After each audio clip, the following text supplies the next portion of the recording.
이가봇은 하나님이 우리를 떠나신 패배의 때고, 에베네셀은 하나님이 우리와 함께 하셔서 승리하게 하신 그 승리의 때를 말씀하고 있습니다. 중요한 것은 이가봇이든 에벤에셀이든 하나님과의 관계 속에서 이루어지는 것입니다. 하나님이 떠나시면 우리는 이가봇의 삶을 살 수밖에 없는 것이고, 하나님이 우리와 함께 하시면 어떤 상황과 형편 가운데서도 우리는 승리하는 삶을 살 수가 있을 줄로 믿습니다.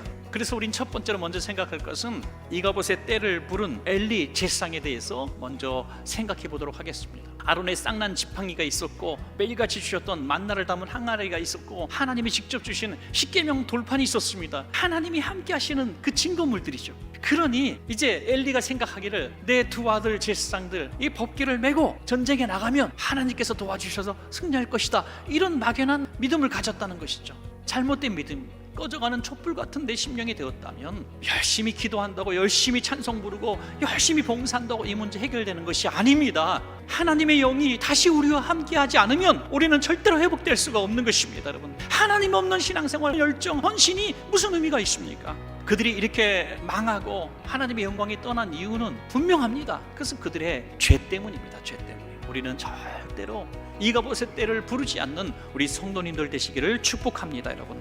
그래서 두 번째로는 이가봇을 이제 에벤에셀로 바꾼 사무엘에 대해서 우리가 살펴볼 필요가 있습니다. 끔찍한 이 시대를 하나님의 영광을 다시 되찾아와서 에벤에셀의 승리의 때로 만든 사람도 바로 사무엘 한 사람입니다. 그 비결이 무엇일까요? 첫 번째는 회개입니다. 회개. 죄 때문에 이가봇이 왔다면 회개함으로 이가봇을 물리쳐야 되는 것입니다. 사무엘이 이스라엘 온 족속에게 말하여 이르되, 만일 너희가 전심으로 여호와께 돌아오려거든 이방 신들과 아스타롯을 너희 중에서 제거하고 너희 마음을 여호와께 향하여 그만을 섬기라. 그리하면 너희를 블레셋 사람의 손에서 건져내시리라. 아멘. 여러분, 우리가 이가봇의 때를 혹시 보내고 계신 분이 계시다면 제일 먼저 해야 될 일은 나의 죄를 깨닫고 회개하는 것입니다.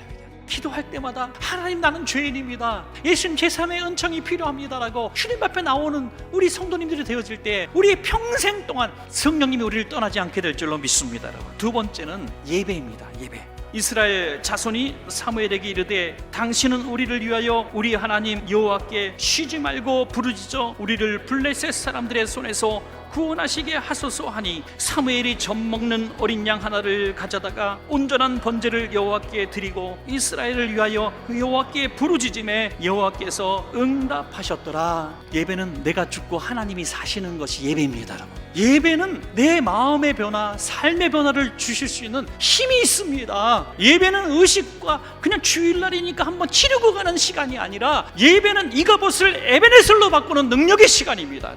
마지막 세 번째는 감사입니다. 감사. 사무엘이 돌을 취하여 미스바와 센 사이에 세워 이르되, 여호와께서 여기까지 우리를 도우셨다 하고 그 이름을 에벤에셀이나 하니라. 아멘. 오늘 하나님께서 역사하시고 하나님이 승리를 주셨다고 고백할 심령이 되니 하나님이 도와주신 것입니다, 여러분.